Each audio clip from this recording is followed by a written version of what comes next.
అందరికీ నమస్కారం. కార్తీక మాసం శుభాకాంక్షలు. కార్తీక మాసం అన్న వెంటనే ఎక్కడ పడితే అక్కడ దీపాలు కదా, అలా వెలిగిపోతూ ఉంటాయి ఆలయాలు, అలాగే ఇళ్ళు, వాకిళ్ళు, తులసి కోట దగ్గర ప్రతిరోజు ఎన్నో దీపాలు పెట్టుకోవడం, సంతోషంగా ఆ దీపపు కాంతిలో ఆనందంగా గడపటం అలవాటు చేసుకోవటం. అయితే ఈ క్రమంలోనే మనకి కార్తీక మాసంలో దీపదానము అన్నది కూడా మనకి వినిపిస్తూ ఉంటుంది, మన ఇళ్లలో చేస్తూ ఉంటారు. దీపాలు వెలిగించి ఆ వెలుగుతున్న దీపాలను దానం ఇచ్చేస్తారు. బ్రాహ్మణులకు కానీ ముత్తైదువుల్ని పిలిచి వాళ్ళకి కానీ ఇస్తారు. ఇక్కడ కొంచెం విచిత్రంగా అనిపించే విషయం ఏమిటి అంటే, వెలుగుతున్న దీపాన్ని ఇవ్వడం ద్వారా వాళ్ళు అలా పట్టుకుని వాళ్ళ ఇంటికి వెళితే అప్పటి వరకు అవి వెలుగుతూ ఉంటాయా? మధ్యలో గాలి రావచ్చు, ఆరిపోవచ్చు. అలా వాళ్ళ ఇంటికి వెళ్ళిన తర్వాత మళ్ళీ వాళ్ళు వెలిగించుకుంటారా? ఒకవేళ మనం వెలిగించిన దీపాలు ఇస్తే ఏం వాళ్ళు వెలిగించుకోలేరా? వాళ్ళ ఇంట్లో వాళ్ళు దీపాలు పెట్టుకుంటారు కదా, మనం ఎందుకు ఇవ్వాలి? ఇటువంటి సందేహాలు ఉంటాయి. ఏవో పద్ధతులు పెట్టేర్లే మన పెద్దవాళ్ళు, వెలిగించిన దీపాలు మనం ఎందుకు ఇవ్వటం అని మనం అనుకుంటూ ఉంటాం. కానీ ఇందులో కూడా ఎంతో చక్కని పరమార్థం దాగి ఉంది.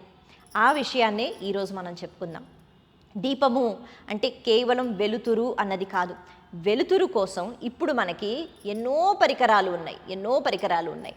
వెలుతురికి కేవలం దీపమే వెలిగించక్కర్లేదు. దీపము జ్ఞానానికి ప్రతీక. దీపము సర్వత్రా వ్యాప్తి చెంది ఉన్న పరమాత్మ స్వరూపానికి ప్రతీక. ఒక దీపం వెలిగిస్తే ఆ కాంతి ఒకవైపే వెళుతుంది అనేటట్టుగా ఉండదుగా, ఆ కాంతి చుట్టూ నిండుతుంది. అంటే భగవంతుడు అంతటా ఉన్నాడు. భగవంతుని యొక్క అనుగ్రహం అందరిపైన సమానంగా ఉంటుంది. భగవంతుడు చూస్తూ ఉంటాడు. భగవంతుడు చూస్తున్నాడు అన్న విషయం మనకి తెలియాలంటే మనం చూడాలిగా. మన దృష్టిలో లోపం ఉంటుంది కానీ భగవంతుడిలో కాదు. అందుకే దీపపు కాంతి, దీపము అన్నది భగవత్ స్వరూపం. కాబట్టి మనం జాగ్రత్తగా గమనించినట్లయితే మనం శివుని అష్టోత్తరం చదివినా, లేకపోతే వినాయకుడి అష్టోత్తరం చదివినా, సుబ్రహ్మణ్య స్వామిది చదివినా పరంజ్యోతి అనే ఒక నామం ఉంటుంది. ప్రతి ఒక్క భగవత్ స్వరూపానికి పరంజ్యోతి అనే ఒక నామం ఉంటుంది. భగవంతుడు జ్యోతి స్వరూపుడు. అటువంటి జ్యోతి, అటువంటి భగవంతుని అనుగ్రహం జ్ఞానంతో సమానం. మనకి మన జీవితంలో వెలుగు ఇచ్చిన భగవంతుడు. వెలుగు అంటే మన జీవితంలో వెలుగు. ఎన్నో ఉపాధులు ఉంటాయి కదా, ఎన్నో శక్తులు ఉంటాయి. వాటి వల్లే కదా మనం హాయిగా బ్రతుకుతున్నాం. మరి అలా మనకి ఉన్న శక్తి, కాంతి, వెలుతురు, మన జీవితంలో ఆనందం, ఇదంతా కూడా ఒక దీపం, దానికి ప్రతీక. మరి అటువంటి ఆనందాన్ని మనకి ఇచ్చిన ఈ దీపాన్ని, అంటే ఏ ఉపకారాల వల్ల, లేకపోతే ఏ పరిస్థితుల వల్ల మనం ఆనందాన్ని పొందుతున్నామో అటువంటి ఆనందం ఇంకొకరికి కూడా ఉండుగాక అనే భావనతో దీపదానం చేయటం. ఈ దీపపు కాంతిలో నేను జ్ఞానాన్ని పొందాను, నాకు వచ్చిన జ్ఞానాన్ని నలుగురికి పంచిపెడుతున్నాను అనే భావన కలగాలి.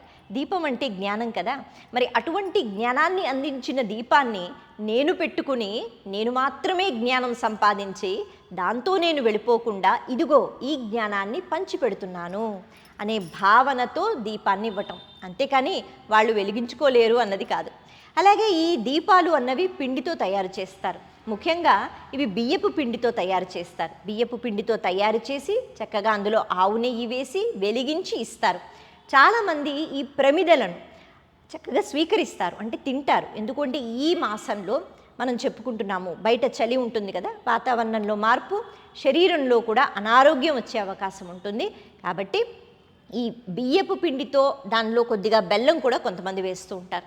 అలా రెండిటితో దీపాలు తయారు చేసి, అంటే ప్రమిదలు తయారు చేసి ఆవు నెయ్యి వేసి వెలిగించి అది ఆరిపోయిన తర్వాత ఆ పదార్థాన్ని స్వీకరిస్తారు, అంటే తినేస్తారు. అలా తిన్నప్పుడు కూడా చక్కని ఆరోగ్యం మన సొంతం. అటువంటి ఆరోగ్యానికి కారణమైన ఆ దీపాలను, లేకపోతే ఆ ప్రమిదలను నేను మీకు కూడా ఇస్తున్నాను. అంటే నాకు మాత్రమే ఆరోగ్యం కాదు, మీరు కూడా ఆరోగ్యంగా ఉండండి, మీరు కూడా ఆనందంగా ఉండండి, మీరు కూడా భగవంతుని యొక్క అనుగ్రహాన్ని పొందండి అంటూ అందరికీ ఆనందాన్ని కలిగించేటట్టుగా మన వంతు సహాయం మనం చేస్తున్నాం. అంత విషయం దాగి ఉంటుంది దీపదానంలో. కాబట్టి దీపదానాలకి చాలా ప్రాముఖ్యత ఉంటుంది కార్తీక మాసంలో.